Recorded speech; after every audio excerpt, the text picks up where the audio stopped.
कलमे शहादत अशहदु अन ला इलाहा इल्लल्लाह वहदहु ला शरीक लहू व अशहदु अन्ना मुहम्मदन अब्दुहु व रसूलुहु। कलमे पाक कलमे शहादत अशहदु अन ला इलाहा इल्लल्लाह वहदहु ला शरीक।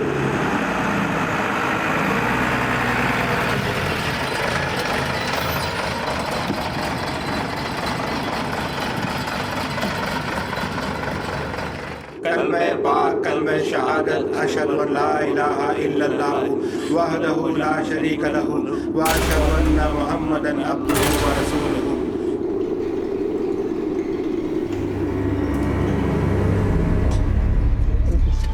रुखसार की अम्मी चलो जल्दी।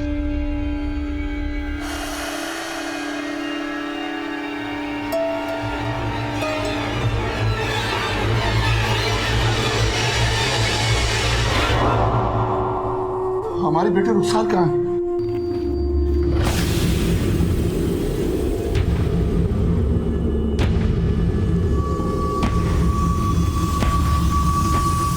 जनाजा तो कब का उठ चुका है रुखसार का। क्या कहा आपने? मैयत निकाल दी आप लोगों ने? इकलौती औलाद थी हमारी, इतनी भी क्या जल्दी थी दफनाने की?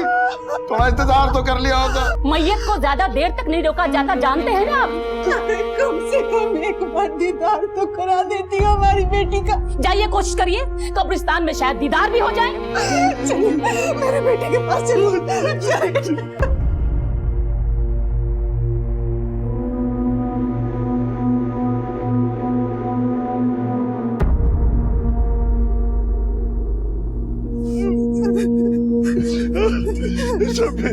मार दिया मेरी बच्ची को, दफना दिया उसे। क्या करता? बीमार थी मेरी रुखसार, मैयत को कब तक रोक के रखता घर पे? गर्मी कितनी है, मगरिब भी होने को है। हम नहीं मानते इस बात को। हमारी बच्ची इतनी बीमार नहीं थी कि मर जाए। हम मामले के तह तक जाएंगे। और ये मत समझना कि मेरी बच्ची को दफन कर दिया तो तुम्हारा गुनाह भी दफन हो गया। हम खोद खोद के निकालेंगे, छोड़ेंगे नहीं तुम्हें। अम्मी मिट्टी की अमानत थी, मैंने मिट्टी को सौंप दिया बस। हमारी रुखसार का वक्त आ गया था अब्बू। अरे वक्त तो तुम्हारा आएगा, अल्लाह का कहर टूटेगा तुम्हारे ऊपर। कहाँ है मेरी बच्ची? रुखसार, मेरी बच्ची। रुखसार गया मेरे जाने तो मेरी बच्ची के पास, जाने तो मेरी बच्ची।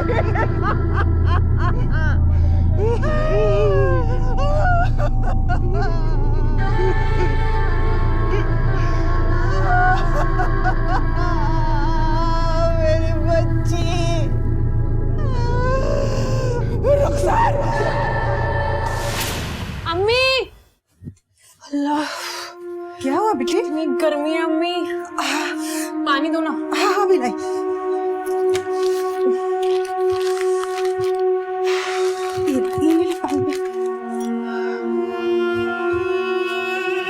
कमबख्त लाइट को भी ना अभी ही जानी थी।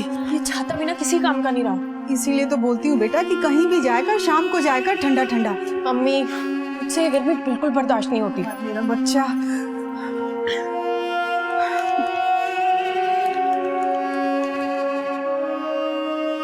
अम्मी, क्या हुआ? आप हमारा कितना ख्याल रखती हैं ना, फिर हमें अपने आप से दूर क्यों कर रही हैं? अरे बेटा, हर माँ बाप का फर्ज होता है कि इज्जत से बेटी को ब्याह दे। और फिर कोई दूर थोड़ी जा रही है, तो बिल्कुल पास में जा रही है। बस एक आवाज लगाना, हम आ जाएंगे। आएंगे ना जब हम बुलाएंगे। अरे मेरी बच्ची को कोई लाके दो। या अल्लाह, मेरी बच्ची को तकलीफ बर्दाश्त नहीं होती।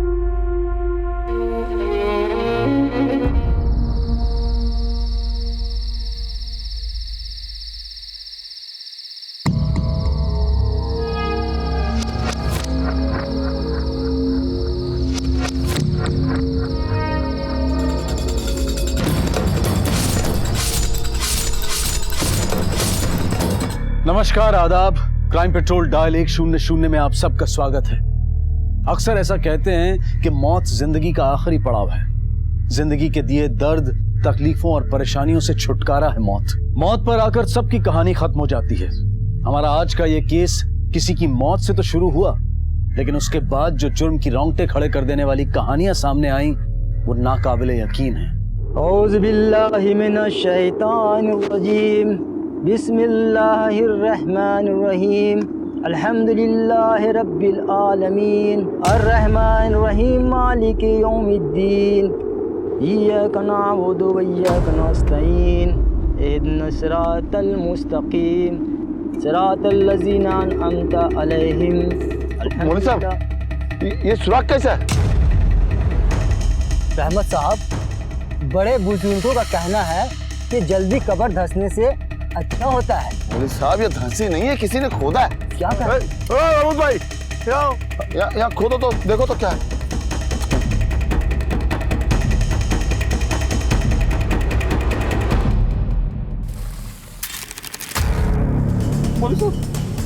अरे लाश कहाँ गायब हो गई इस कब्र से? क्या कहा आपने? कोई कब्र खोद के लाश निकाल के ले गया? कल ही हमारी बेटी रुखसार की मौत हुई थी और उसे गांव के कब्रिस्तान में दफन किया गया। आज सुबह जब हम जियारत के लिए कब्रिस्तान पहुंचे तो रुखसार की लाश ही गायब थी। कब और कैसे मौत हुई आपकी बेटी की? उसके ससुराल वाले उसकी मौत की वजह उसकी बीमारी बताते हैं, बीमार थी मेरी रुखसार। लेकिन मुझे यकीन नहीं है साहब। आपको शक है कि वो लोग झूठ बोल रहे हैं? साहब, मुझे शक ही नहीं, पूरा यकीन है वो लोग झूठ बोल रहे हैं। कल हमारे वहां पहुंचने से पहले उन्होंने रुखसार को दफना दिया। एक ही बेटी थी साहब, आखिरी दीदार भी नसीब नहीं हुआ उसका। जरूर उन्होंने कुछ किया है उसके साथ। इस शक की कोई वजह है आपके पास? साहब, खुदा खुद की बात है। याओ, मैं पछता रही हूँ तुझे अपने घर में लाकर। अरे तेरे अब्बू ने ढंग का दहेज तो दिया नहीं है ना, ढंग की लड़की बांझ बीमार पकड़ा दी हमारे हाथ। अम्मी, ये क्या कर रहे हैं आप जानते हैं ना डॉक्टर ने इसे बेड रेस्ट के लिए बोला है। हाँ हाँ, करा दे इसको बेड रेस्ट। ना इसकी बीमारी ठीक होने वाली और ना ही ये मरेगी।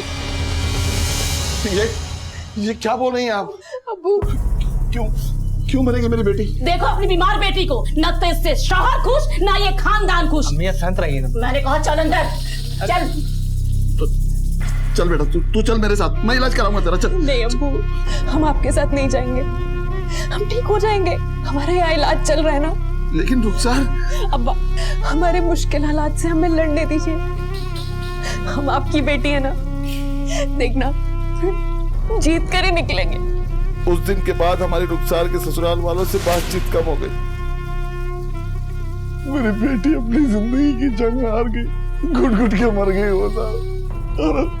और मरने के बाद भी उसे चैन नहीं है साहब।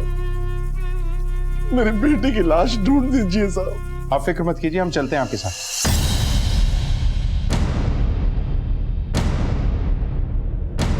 सर, बड़ी अजीब बात है, लाश कैसे गायब हो सकती है? आसपास अच्छे से चेक करो, देखो कुछ मिलता है क्या? सर, ये भी तो मुमकिन है कि लाश को कोई जंगली जानवर ले गया हो। देखो, ये किसी जानवर का काम नहीं हो सकता। रहमत मियाँ के हिसाब से कब्र से लाश निकालने के बाद कब्र को दुरुस्त किया गया। ये किसी इंसान का ही काम हो सकता है। यहाँ का गोरखन कौन है? साहब, मैं हूँ साहब। कैसे हुआ ये सब? साहब, मुझे नहीं मालूम साहब। कल रात को मैं 9 बजे के बाद चला गया साहब, उसके बाद ही हुआ होगा साहब। और साहब, इधर तो जंगली जानवर बहुत घूमते हैं, इधर तो डर के मारे कोई रात को आता भी नहीं साहब। सर, आसपास अच्छे से चेक किया, कुछ नहीं मिला। कब्रिस्तान गांव से काफी दूर है, इसके लिए आसपास कोई मकान नहीं, पर सीसीटीवी का तो सवाल ही पैदा नहीं होता। साहब, मेरी बेटी। रहमत मियाँ, आप चिंता मत करें, हम पूरी कोशिश करेंगे। इस गोरखन के बारे में पता लगाओ, इसकी पूरी डिटेल निकालो। अब हमें रुखसार की मौत के बारे में भी पता करना होगा कि वाकई वो किसी बीमारी से मरी है या वजह कुछ और। लेकिन सर, लाश को कोई क्यों ले जाएगा? क्या कारण हो सकता है? कारण कई हो सकते हैं चौहान। रुखसार की लाश कब्र से गायब थी। क्या रुखसार की मौत उसकी बीमारी का ही नतीजा था, या फिर उसकी लाश को किसी जुर्म से पर्दा हट जाने की डर की वजह से गायब किया गया था, या फिर इस सब के पीछे कारण कुछ और ही था? रुखसार के पिता रहमत मियां ने पुलिस के सामने इंसाफ के लिए पुकार बुलंद की थी। मेरी बेटी की लाश ढूंढ दीजिए साहब। पुलिस के सामने एक ऐसा अनोखा और चुनौती भरा केस था जहां एक लाश को गायब करने वाले को खोज निकालना था। पुलिस ने पूरी सूझबूझ के साथ इस केस की संजीदगी को समझते हुए तहकीकात की शुरुआत की।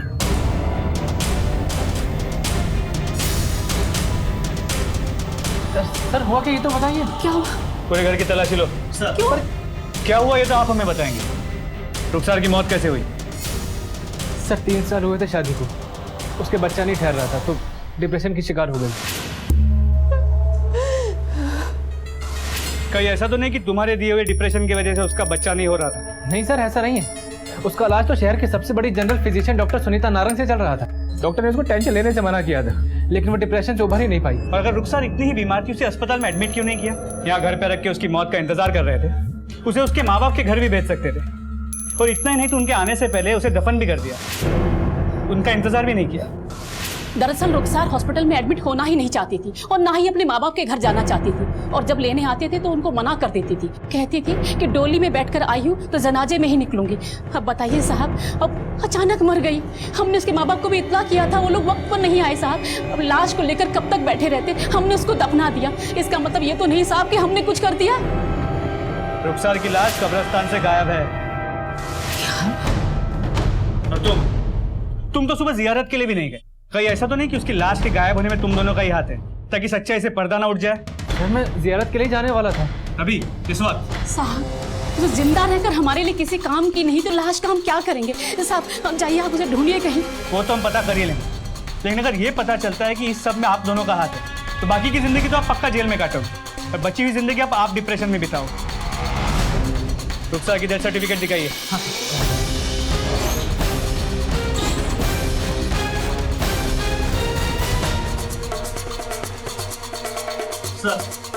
सर अंदर से दवा मिली।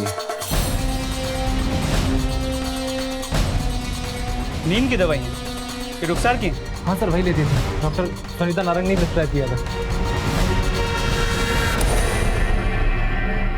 सर, रुखसार के ससुराल वाले जैसे दिखते हैं वैसे है नहीं, जरूर कुछ छुपा रहे हैं। ऐसा तुम्हें क्यों लगता है? सर, रुखसार को बच्चा ना होने की वजह से उसकी सास मुमताज उससे हमेशा नाराज रहती, और इसीलिए रुखसार डिप्रेशन में थी, नींद की गोलियां भी ले रही थी। उसका ट्रीटमेंट डॉक्टर सुनीता नारंग के पास चल रहा था। सर, ये रुखसार की मेडिकल रिपोर्ट।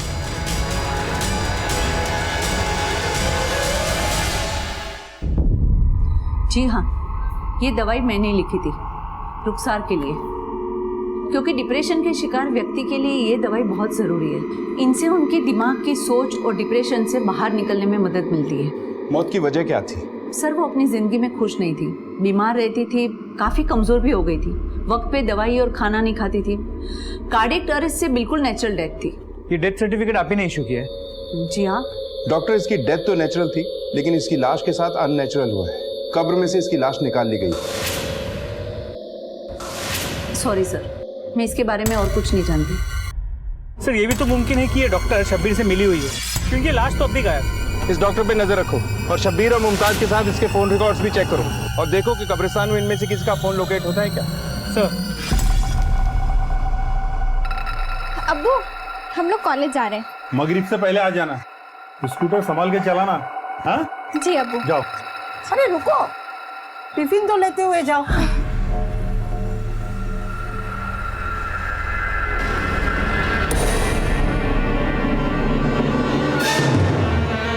सर, मुमकिन है कि रुखसार की लाश कब्रिस्तान के बाहर गई ना, उसे एक कब्र से खोद के दूसरे कब्र में दफन कर दिया गया, ताकि उसकी मौत का राज बाहर निकल ना सके। और इस सब में वो गोरकन चौकीदार महमूद भी शामिल हो सकता है, क्योंकि एक आम आदमी के लिए अकेले कब्र खोदना बड़ा मुश्किल काम है। चांद, इस कब्रिस्तान को एक बार फिर से चेक करते हैं, देखते हैं कि क्या वहां कोई नई कब्र है या कोई ऐसी जगह जिसे अभी अभी खोदा गया हो। इस केस की जड़ तक पहुंचने के लिए रुखसार की लाश का मिलना बहुत जरूरी है।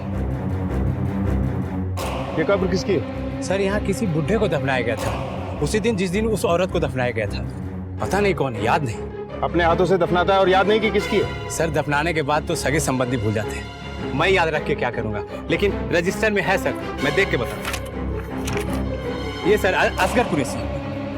पता करो कि ये एंट्री सही है या फेक बनाई गई है। कोई असगर कुरैशी नाम का आदमी मरा भी था या नहीं, और रुखसार के घर वालों को बुलाओ, कहीं कोई इन्फॉर्मेशन हमसे मिस ना हो जाए, और इस महमूद पे भी नजर रखो। सर, सारी सच्चाई बॉडी के हाथ में आने के बाद ही सामने आ पाएगी, हमें खोज तेज करनी होगी। आप यकीन कीजिए साहब, रुखसार की ससुराल वालों ने उसे तड़पा तड़पा के मारा, और ये लाश भी उन्होंने गायब की है सबूत मिटाने के लिए, ताकि आप लोग उन लोगों तक ना पहुंच सके। ये भी तो हो सकता है कि रुखसार की लाश गायब करने में शब्बीर और मुमताज का हाथ हो ही ना।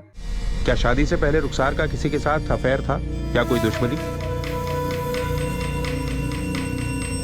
हाँ साहब, एक दुश्मन हो सकता है, फैजल। वो अक्सर रुखसार के पीछे पड़ा रहता था। जब रुखसार की शादी मैंने शब्बीर से की और वो विदा होकर शाहपुर आ गई थी, तब से फैजल भी गायब था। तकरीबन 3 साल बाद मुझे वो रुखसार की कब्र पे उस वक्त दिखा जब लोग उसे दफन करके जा चुके थे। मेरी बच्ची कहाँ चली गई तू छोड़ के? तू क्या कर रहा है यहाँ? आपने मेरे और रुखसार के बीच में जो दीवारें खड़ी करनी थी कर ली, पर अब वो मरकर मिट्टी में मिल चुकी है। अब उस पर मेरा बराबर का हक है। अब ना तो आपकी नाराजगी मुझे रोक सकती है और ना ही रुखसार की कस्में। रहमत जी, ये फैसल के बारे में जरा खुल के बताइए। ये फैसल अताउल्लाह का बेटा है जो सूदखोरी का काम करता है। साहब, ये फैजल की नजर एक बार रुखसार पर पड़ गई थी। वो आते जाते उसके पीछे पड़ा रहता था। और हिम्मत तो देखिए साहब, एक बार अकेले ही रुखसार का हाथ मांगने के लिए मेरे घर आ गया। चलो चलो निकलो यहाँ से। सोच भी कैसे लिया कि मैं अपनी बेटी का रिश्ता तुझे जैसे सूदखोर की औलाद से कर दूंगा। आप मेरे और रुखसार के प्यार के बीच मेरे अब्बू को क्यों ला रहे हैं? सूद वो खाते हैं, मैं नहीं। जिस घर में हराम रोजी आती है उसका निवाला घर के हर इंसान के पेट में जाता है, और मैं अपनी बेटी को ऐसे घर में भेजकर उसका ईमान खराब नहीं करना चाहता। आप जो कहेंगे मैं वो करूंगा। रुखसार को मुझसे दूर मत कीजिए। दूर हो गई है वो। मेरी बात कान खोल के सुन लो। मैंने उसका रिश्ता शाहपुर में तय कर दिया है। अब अपने दिलो दिमाग से उसका ख्याल निकाल दो। रुखसार मेरी रूह में बसती है। मैं भी देखता हूँ कि आप उससे मुझे कैसे अलग करते हैं। मैं उसे हर कीमत पर हासिल करके रहूंगा। क्या आपकी बेटी भी उससे प्यार करती थी? शायद, लेकिन मेरी बेटी कभी मेरे फैसले के खिलाफ नहीं जाती। आप फैसल का स्केच बनवा दीजिए। शायद फैसल से हमें इस केस की गुत्थी सुलझाने में मदद मिले। फैजल का नाम सामने आते ही इस केस ने एक नई करवट ली, लेकिन सवाल अब भी यही था कि एक लाश को गायब करने के पीछे किसी का क्या मकसद हो सकता है। पुलिस हर पहलू, हर सिरे को टटोल रही थी। शब्बीर और रुखसार के रिश्ते में कुछ तो गड़बड़ था। हमें पानी देना एक गिलास।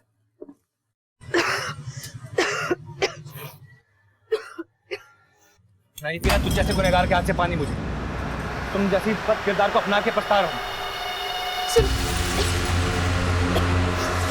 सर, गांव वालों से मिली जुली इंफॉर्मेशन मिली, लेकिन इतना तय है कि आपके रिश्ते खराब। सर, हम अपनी तरफ से पूरी कोशिश कर रहे हैं। बहुत जल्द आपको रिजल्ट मिलेंगे। जी, जैन सर। सर, फैजल का स्केच। हो सकता है रुखसार की मोहब्बत इस फैजल के दिल से निकली नहीं होगी। रहमत अली ने इन दोनों के प्यार को खत्म कर दिया। इसी वजह से रुखसार अपने माँ बाप से नाराज हो गई और उसने उन्हें अपनी बीमारी पर भी नहीं बुलाया, ना खुद ही वहां गई। खैर, फैजल के स्केच को सर्कुलेट कराओ और इसकी तलाश तेज कर दो। जी सर। चौहान, हम किसी भी एंगल को नजरअंदाज नहीं कर सकते, और मुमताज और शब्बीर पे भी नजर रखो, क्योंकि मुजरिम तफ्तीश का सुराग लेने की कोई ना कोई गलती जरूर करता है। मैंने कोई जबान वबान नहीं दी थी। तुमने अपनी मन में कहानियां बना ली। देखो जाकिर मियां, सबसे पहली बात तो यह है कि मेरी बेटियां पढ़ाई पूरी करेगी, और रही बात शादी की तो भूल जाओ, क्योंकि मेरी बेटियां शादी के लिए तैयार नहीं है, समझे? अरे चचा, कहाँ लड़कियों बातों पड़े हो? अरे इनका निकाह करो और अपना फर्ज अदा करो। एक बार में बात समझ नहीं आती क्या? चलो निकलो यहाँ से। अपने शौहर से तो ऐसे बात करते हैं। माजिद मियाँ, अच्छी इज्जत दे रहे हो अपन।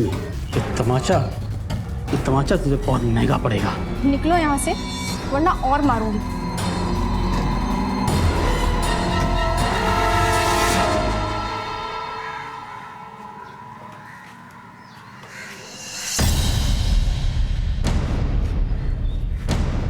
हम पर हाथ छोड़ती है, उड़ा देंगे साली को। डॉक्टर बनना चाहती है ना?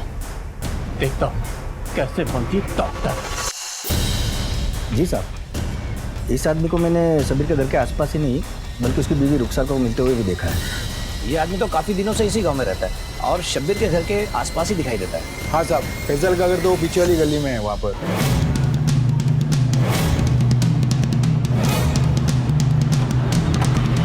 ताला है, पास पड़ोस में पूछताछ करो फैजल के बारे में। जी साहब, कहिए। ये फैजल यहीं रहता है? जी साहब, ये मेरा ही घर है, और ये फैजल लगभग 3 साल से यहीं किराए पर रहता था। अभी 3 दिन पहले बिना बताए कहीं चला गया। उसके माँ बाप का पता है आपके पास? जी साहब, बियावरा में बड़ी मस्जिद की गली में उनका घर है।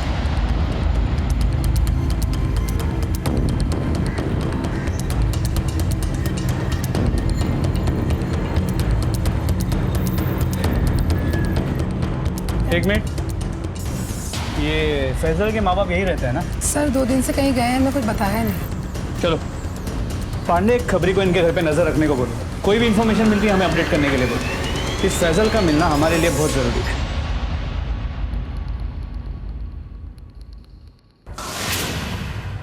हम जानते हैं कि आप हमसे नाराज हैं, लेकिन ये जो बदचलनी का इल्जाम आपने हम पर लगाया है, ये हमें अंदर ही अंदर से खाए जा रहा है। हमारा यकीन मानिए, हमने कुछ गलत नहीं किया।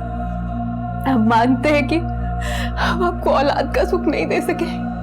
हमारे मरने के बाद हम चाहते हैं कि आप फिर से निकाह कर ले, लेकिन हमारी एक ही अर्ज है, जब तक हम जिंदा हैं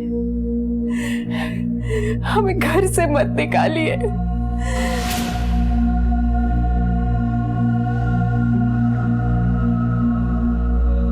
बेटा, जो होना था सो हो गया, और वैसे भी किसी के चले जाने से जिंदगी रुक नहीं जाती। ये देख, मैंने तेरी लड़की देखी है। सर, हमें शब्बीर, मुमताज और महमूद से अब तक कुछ नहीं मिला, और फैजल भी कहीं नजर नहीं आ रहा। हमने सभी जगहों पे हमारी खबरें फैलाए हुए हैं। चौहान मुजरिम दौड़ते दौड़ते ये सोचने लगता है कि वो बहुत दूर निकला है और लापरवाह हो जाता है, और कोई ना कोई ऐसी गलती कर बैठता है कि सीधा कानून के शिकंजे में होता है। सर एक मिनट। हेलो, ठीक है, हम अभी आते हैं।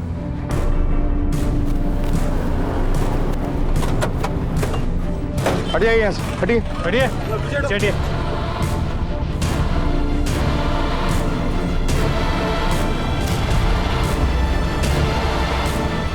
सर, ये मर चुकी है। सर, ये जिंदा है। फौरन एम्बुलेंस को बुलाओ। सर, से हिट एंड रन का केस।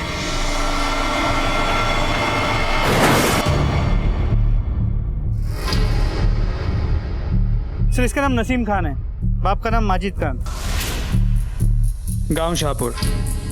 सर, उसने हेलमेट पहना है, मतलब बाइक वही चला रही थी, इसलिए जान बच गई उसकी। आप में से किसी ने किसी गाड़ी को इनका एक्सीडेंट करके भागते हुए देखा है क्या? नहीं साहब, जब हम यहाँ पहुंचे तो एक्सीडेंट हो चुका था, तो हमने तुरंत आपको कॉल कर दिया। जॉन, इनकी फैमिली को इन्फॉर्म करो और उन्हें सिटी हॉस्पिटल आने के लिए कहो। पुलिस के सामने रुखसार की लाश को ढूंढ निकालने की चुनौती ज्यों की त्यों थी, और ऐसे में एक और हिट एंड रन केस ने तफ्तीश को और उलझा दिया। इंस्पेक्टर साहब, मेरी दोनों बेटियां बहुत ही होनर बच्ची थी, पता नहीं ऐसा अचानक क्या हो गया।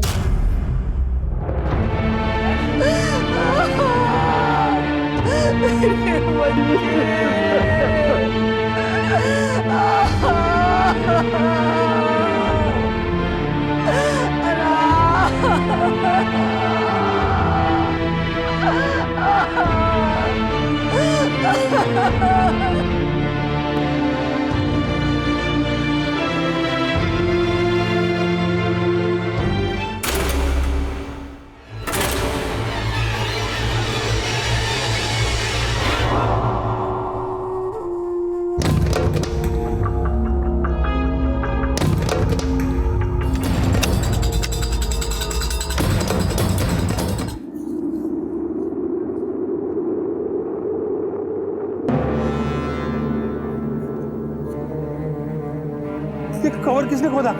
अरे इमाम मियां, ये देखो कवर खोदा हुआ है। अरे इलाज मियां, जल्दी जल्दी आइए। क्या हुआ? देखो जरा। अरे मियां, जंगली जानवरों ने खोद दिया होगा। अरे नहीं मियां, तो आप एक काम कीजिए, इसे खोदिए।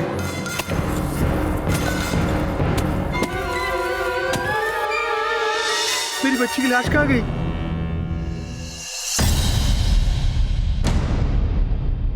इंस्पेक्टर साहब, मेरे बच्चे।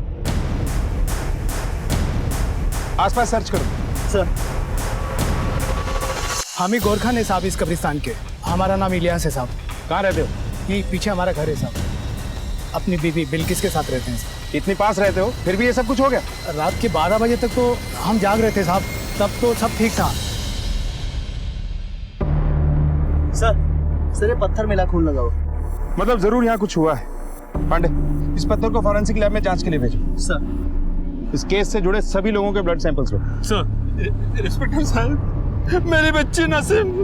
आप चिंता मत कीजिए, बहुत जल्द हम इस केस की जड़ तक होंगे। शाहपुर से रुखसार की लाश का गायब होना और यहाँ से इस लड़की नसीम की लाश का गायब होना, मुझे लगता है इन दोनों के बीच में कोई ना कोई कनेक्शन जरूर है। कब्रिस्तान से हुई एक और लाश की चोरी ने इस केस का रुख ही पलट दिया। कई सवाल उठ खड़े हुए। रुखसार की लाश गायब होने की वजह तलाशती पुलिस के सामने अब एक और सनसनीखेज मामला आ गया था। क्या रुखसार और नसीम के बीच कोई रिश्ता था? क्या इन दोनों की लाशों के गायब होने का आपस में कोई ताल्लुक था? लाशों के गायब होने से लोगों में बेचैनी बढ़ गई थी और पुलिस अपनी जिम्मेदारी को पूरी ईमानदारी से निभा रही थी। चौहान, पिछले हफ्ते में लाश गायब होने की ये दूसरी घटना है, और खास बात ये कि गायब होने वाली दोनों बॉडीज जवान औरतों की। अब तक हम समझ रहे थे कि रुखसार की लाश गायब होने में उससे जुड़े लोगों का हाथ हो सकता है, लेकिन नसीम की लाश गायब होने से इसका क्या ताल्लुक? सर ये भी तो मुमकिन है कि दोनों कब्रिस्तान के गोरखान मिले हुए हैं और लाशों की तस्करी करते हो सकता है। एक काम करो, शब्बीर, इलियास और महमूद तीनों पर कड़ी नजर रखो। सर एक मिनट। हाँ देव, बोलो। साहब, फैजल का पता चल गया है, वो कपिल नगर में है। सर, फैजल का पता चल गया है। उठा के लाओ इस मजनू को। सर। अरे साहब कहाँ लेके जा रहे हैं? अरे कहाँ लेके जा रहे हैं मेरे बेटे को? सर मैंने कुछ नहीं किया सर। देखो मजनू मियां, बचपन से जिस लड़की के पीछे पड़े थे, शादी के बाद भी जिसके चक्कर में अपना घर बार छोड़कर यहाँ किराए पे रहने चले आए, उस रुखसार की कब्र पे अपना हक जता रहे थे ना। आपने मेरे और रुखसार के बीच में जो दीवारें खड़ी करनी थी कर ली, पर अब वो मरकर मिट्टी में मिल चुकी है। अब उस पर मेरा बराबर का हक है। उस हक का इस्तेमाल करके लाश को कहाँ छुपा के रखा है? ये सब आप क्या कह रहे हैं सर? जो सच है वही बोल रहा हूँ। सच सच बता दे, रुखसार की लाश को कहाँ रखा है? हमें रहमत मियां ने बता दिया है कि रुखसार की लाश गायब होने से पहले आखिरी बार तुझे कब्र पे देखा गया था। हाँ सर, मैं उसकी कब्र पर गया था और आखिरी बार उसका चेहरा भी देखना चाहता था, पर रहमत मियां वहां पर होंगे और मुझे देखकर चिढ़ जाएंगे, इस वजह से मैं कब्रिस्तान के बाहर ही घूम रहा था। और जब लोग दफना के चले गए तब मैं उसकी कब्र पर फातिया पढ़ने पहुंचा। कब से जानता है रुखसार को? कई साल हो गए सर। रुखसार पहली नजर में मेरी रूह में समा गई थी, वो भी मुझे पसंद करने लगी थी। मुझे पसंद करने के बावजूद वो शादी के लिए अपने अब्बा की मंजूरी चाहती थी, जो कि हमें नहीं मिली। और जब जीते जी उसे हासिल नहीं कर सका तो उसे कब्र से निकाल दिया। सर मैं लाश का क्या करूंगा? तू तो उसे हर कीमत पे हासिल करना चाहता था ना। रुखसार मेरी रूह में बसती है, मैं भी देखता हूँ कि आप उससे मुझे कैसे अलग करते हैं। मैं उसे हर कीमत पर हासिल करके रहूं। हाँ सर, ये सच है कि मैंने उनको चैलेंज किया था, पर उस चैलेंज को तो रुखसार ने कोने से सुन भी लिया था, और उसके बाद रुखसार मुझसे मिलने भी आई थी। फैजल, मेरी बात तो सुनो। हमने अब्बा को मनाने की बहुत कोशिश की। फैजल अब्बा जुबान दे चुके हैं और हम अब्बा के खिलाफ नहीं जा सकते। बेहतर यही होगा कि आप हमें भूल जाएं। रहमत मियां है सर उसकी मौत के जिम्मेदार। उसकी शादी उस शब्बीर से करवा दी और उसे मुझसे दूर कर दिया। मैं उसके बगैर रह नहीं पा रहा था सर, इसलिए मैंने तय किया कि मैं यहाँ आ जाऊंगा, और यहीं रह गया। उसकी सास मुमताज ने बच्चे को लेकर उसका जीना हराम कर दिया था सर।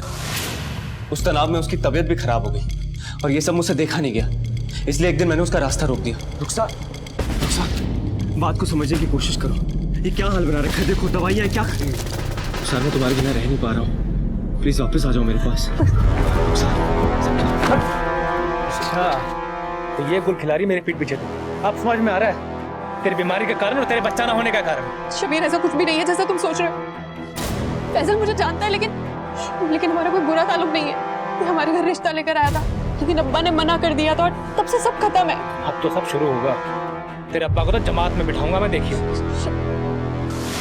मैं उसकी जिंदगी बर्बाद नहीं करना चाहता था सर, कभी नहीं। लेकिन उस दिन के बाद से उसके शौहर ने उसका जीना आराम कर दिया होगा और वो बेचारी घुट घुट कर मर गई। तेरी कहानी में कितनी सच्चाई है और कितनी मिलावट, ये तो हम पता लगा ही लेंगे। है ये बता, लड़कियों को जानता है? नहीं सर। जब तक तेरी ये कहानी सच साबित नहीं हो जाती, इस गांव को छोड़कर कहीं मत जाना।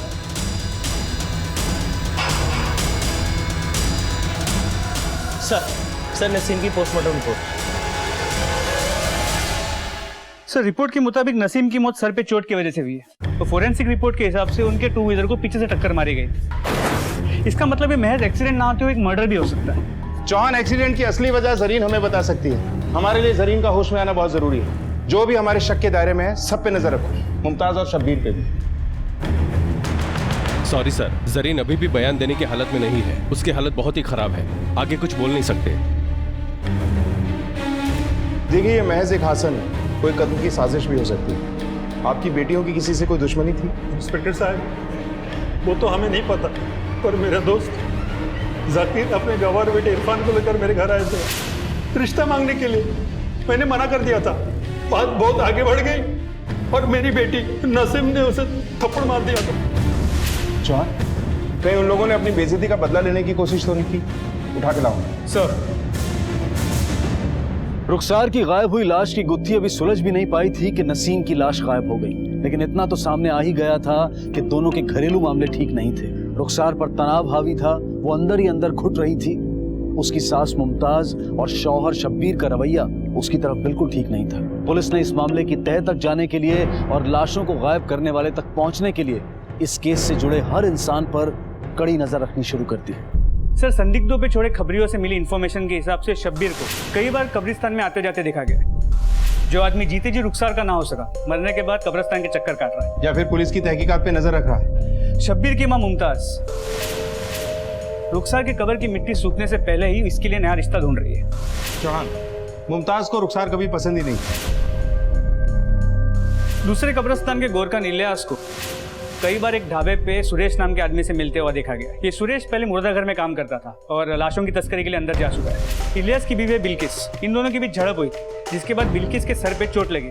इलियास का एक भाई है इम्तियाज, जो उसके साथ नहीं रहता। एक गोरखन का इस तरह एक मुजरिम से मिलना किसी दूसरी तरफ इशारा करता है। माजिद ने जब अपने दोस्त जाकिर के बेटे इरफान का रिश्ता ठुकराया तो इरफान ने चाय की दुकान में नसीम और जरीना को सबक सिखाने की बात की। हम पर हाथ छोड़ती है, उड़ा देंगे साली। इस इलियास, सुरेश और इरफान को उठवाओ। सर,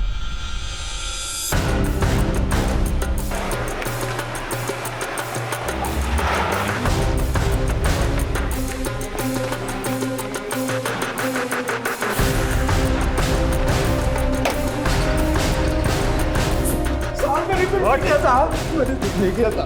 बता, कहाँ गए आपकी लाशें? क्या किया उनके साथ? सजा काटने के बाद मैंने उनका धंधा छोड़ दिया साहब। फिर हमें देख के भागा क्यों? जेल से छूटने के बाद मुझे कोई काम नहीं दे रहा था, इसलिए मैंने सट्टे का धंधा शुरू कर दिया साहब। सच बता। मैंने कुछ नहीं किया साहब, मुझे माफ कर दो। इसका ब्लड सैंपल ले लो। मैं सट्टा लगाने जाता था साहब। ठीक, सच सच बता दे, वरना तेरे लिए ठीक नहीं होगा। मैं सच कह रहा हूँ साहब। साहब, इसकी बीवी भी गायब है। कहाँ है तेरी बीवी? क्या किया उसके साथ? मार दिया उसे भी? नहीं साहब, सट्टे को लेकर उसका और मेरा झगड़ा हुआ था साहब, तो मैंने उसे मारा था, तो वो अपनी अम्मी के पास चले गई गुस्से में साहब। कहाँ रहती हो? एड्रेस बता उसका, ब्लड सैंपल लो इसका। सर, उसे नसीम ने सबके सामने मुझे थप्पड़ मार दिया था, वो बेइज्जती मुझसे बर्दाश्त नहीं हुई, इसीलिए मैंने उस दिन उसको धमकी दे दी। सर, हम लोग बहुत सीधे साधे लोग हैं सर। सर, हम लोग तो बस खेती बाड़ी करते हैं सर, हम किसान लोग हैं, और उस रात तो हम लोग हमारे खेत पर ही थे। चाहे तो आप पता कर लो किसी से भी। ब्लड सैंपल्स लो इन दोनों के। साहब, क्या हुआ, कुछ पता चला रुखसार का? साहब, और मेरी बच्ची नसीम का कुछ पता चला? देखिए माजिद जी और रहमत जी, हम अपनी तरफ से पूरी कोशिश कर रहे हैं। बहुत जल्द इस घिनौने अपराध का पर्दाफाश हो जाएगा। फिलहाल आप जाइए, जैसे ही कुछ पता चलेगा आपको इत्तला करेंगे। सर, इलियास की बीवी बिल्किस को ले आई है। हाँ साहब, मेरे शौहर ने ही मुझे चोटें दी हैं। कहाँ हुआ था ये झगड़ा? घर में ही साहब। हमें नसीम की कब्र के पास तुम्हारे खून के निशान मिले। हमें गुमराह करने की कोशिश मत करो, जो भी सच है बता दो। साहब, मैंने आपको सब कुछ सच सच बताया है। कब्र के पास जिसका भी खून है, मुझे नहीं पता वो किसका है। ठीक है, पता चल जाएगा। इनके ब्लड सैंपल्स लो। सर, अस्पताल से फोन आया था, नसीम की बहन जरीना ने दम तोड़ दिया। इस लड़की से बड़ी उम्मीद थी। खैर, फैजल, इरफान, शब्बीर, इलियास, बिल्किस और महमूद, इन सब के ब्लड सैंपल्स को लैब में भेजो और तुरंत रिपोर्ट मंगवाओ। सर, हमारा शक सही निकला। पत्थर पे लगा हुआ खून सभी सस्पेक्ट्स में से एक से मैच करता है, और वो है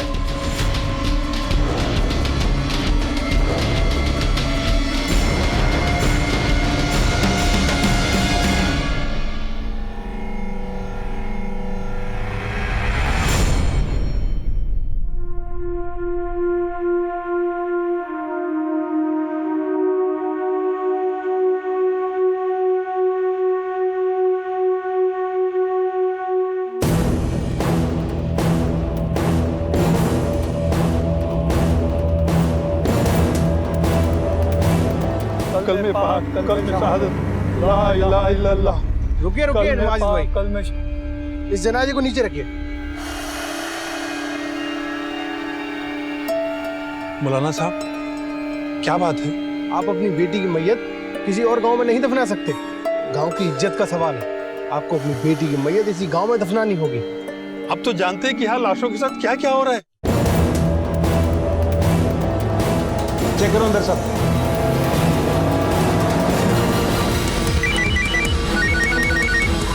हेलो, क्या? ठीक है, हम अभी आते हैं। सर, गांव में जरीना को दफनाने को लेकर हंगामा हुआ है। चलो।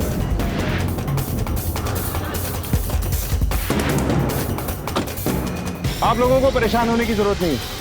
लाशों को गायब करने वाला पकड़ा जा चुका है। अब इस गांव से कोई भी लाश गायब नहीं हुई। इंस्पेक्टर साहब, उसे हमारे हवाले कर दो, उसे हम खुद सजा देंगे।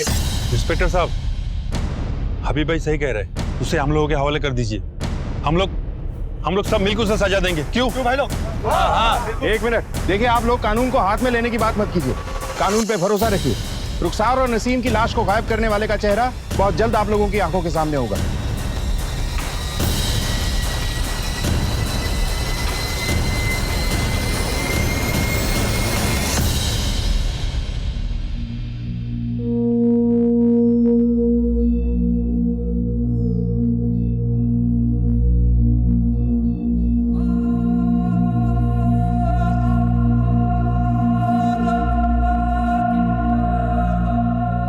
पुलिस ने दावा तो कर दिया था कि लाशें गायब करने वाला मुजरिम पकड़ा गया है, लेकिन क्या वो वाकई सही दिशा में जा रहे थे? क्या इतना संगीन जुर्म करने वाला मुजरिम उनके हाथ लग चुका था? आने वाली सुबह क्या पैगाम लेकर आएगी, ये कोई नहीं जानता था।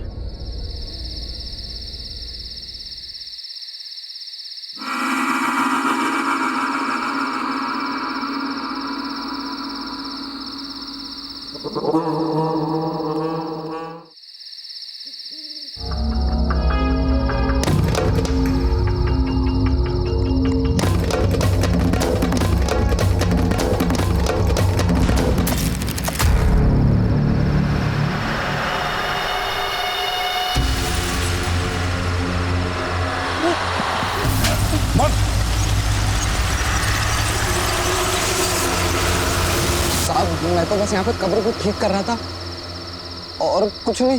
झूठ मत बोल, तेरी भाभी ने हमें सब बता दिया है।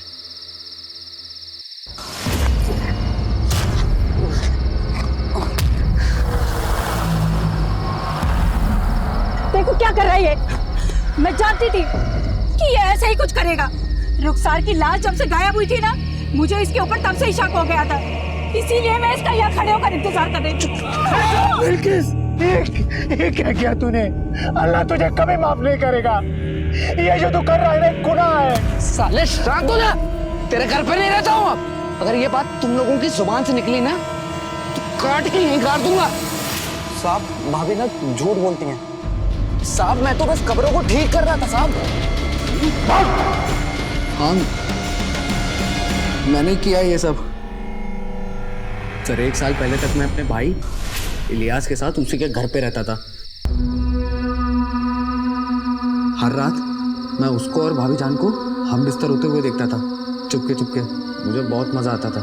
और फिर मेरे अंदर का शैतान अपनी हवस को बुझाने के लिए बेचैन होने लगा। मेरे गांव में एक बहुत खूबसूरत सी लड़की थी जिसको मैं बहुत पसंद करता था। मैंने सोचा शायद ये मेरे दिल की बात समझेगी, तो इसी से बात करके देखता हूँ। महक, मेरी बात सुनना, तुझसे 2 मिनट बात करनी थी। छोड़ो मुझे। महक, मेरी बात छोड़ो। 2 मिनट, कोई और मत मचा कोई। क्या बोल रहा है ये? छेड़ रहा है मुझे। गाँव का लड़का छेड़े, गाँव की लड़की को छेड़ते। निकाल, मारा इसको। महक ने ना मेरी बहुत बेइज्जती की थी। मैं बदले की आग में झुलस रहा था। एक दिन उसको रास्ते में पकड़ लिया। उसके साथ जबरदस्ती करने की कोशिश कर रहा था मैं, लेकिन मानी नहीं। शोर मचा रही थी जोर जोर से। मैंने उसका मुंह दबा दिया। उसका दम घुट गया साहब, वो मर गई। मैं उसको मारना नहीं चाहता था साहब, लेकिन वो मर गई। मैं वहाँ से भाग गया। फिर उसी रात महक को हमारे कब्रिस्तान में गाड़ा गया। उसके जिस्म की याद मेरे दिमाग में नाक बनकर डस रही थी। मैं और बदले की आग में इतना झुलस रहा था कि मुझे साहब कुछ समझ भी नहीं आ रहा था। आधी रात को उठकर मैंने उसकी कब्र खोदी और उसके मुर्दे शरीर को बाहर निकाला। उसके जिस्म से अपनी हवस की प्यास बुझाने लगा। साहब, वो तो शोर भी नहीं कर पा रही थी। मुर्दा थी ना, मुझे मज़ा आ रहा था सर। उसके बाद से मुझे लाशों के साथ ये सब करने में बहुत मज़ा आने लगा। लेकिन एक दिन मेरी भाभी ने मुझे देख लिया।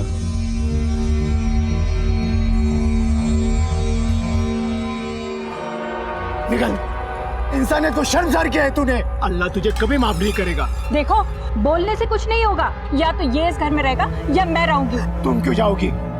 जाएगा ये मर्दूद। निकल यहाँ से। जा तो रहा हूँ मैं, लेकिन एक बात याद रखना, अगर तुम दोनों ने इस बारे में किसी को कुछ भी बताया ना, तो तुम दोनों को जिंदा यहीं पे गाड़ दूंगा। धमकी देता तू? भाग यहाँ से, निकल। उसके बाद मैंने चाय की दुकान खोल ली, और जब कभी भी कब्रिस्तान में किसी लड़की की लाश दफनाई जाती थी तो मैं हमेशा उस पर नजर रखता था। फिर लाश जंगल ले जाता और मजे करता। जब दिल भर जाता तो लाश को वहीं गाड़ देता था। साहब, मुझे ना मुर्दा जिस्मों का शौक हो गया था। फिर चाहे वो महक, रुखसार और नसीम, और ना जाने सर कितनी मुर्दा लड़कियों के जिस्म मेरी जिंदगी में आए और गए। मतलब नसीम की बॉडी को भी तूने ही गायब किया था? उसे मारा भी तू नहीं था? हाँ साहब, बहुत दिन हो गए थे, कोई नई लाश हाथ ही नहीं लगी थी। तो मैंने सोचा इन दोनों बहनों को टेम्पो से उड़ा देता हूँ। शक जाएगा बाप और बेटे पे।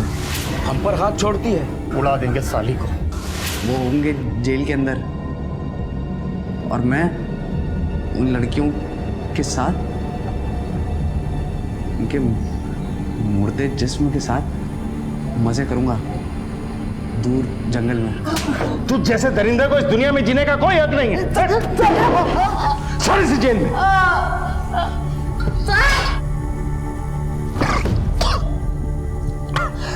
रुखसार की मौत इसी सोच का नतीजा थी कि लड़की डोली में ससुराल जाए और वहां से जनाजे में ही बाहर निकले।